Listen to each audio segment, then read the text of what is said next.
വേണ്ടത് എന്താന്ന് വെച്ചാൽ കൊടുക്കണം. നമ്മുടെ മോളുടെ കാര്യം ഞാൻ ഏറ്റു. ഓക്കെ.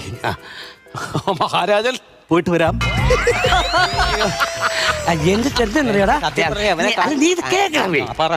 സംഭവം എന്നിട്ട് ഈ യുദ്ധം അങ്ങ് നടന്നിട്ട് ഇവൻ എന്താണെന്നറിയോ, സോമരസം ഞങ്ങൾ അടിച്ചോണ്ടിരുന്നു. കാലെത്തരുമ്പോ പിന്നെ എന്നിട്ടുണ്ടല്ലോ, ഈ സോമരസം അടിച്ചോണ്ടിരുന്ന കൂടെ ഞാനൊന്ന് ഇങ്ങനൊരു വാക്ക് എന്റെ വായിന്ന് പറ്റി. എന്തോ വാക്ക്? ഞാൻ പറഞ്ഞു രാജപുത്രിയെ കാണാൻ നല്ല സുന്ദരിയാന്ന് പറഞ്ഞു.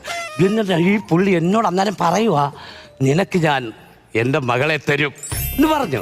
അതെന്റെ മനസ്സിൽ കിടക്കും ഇപ്പോഴും. പുള്ളിക്കാരി ഇത് അറിഞ്ഞിട്ടില്ല.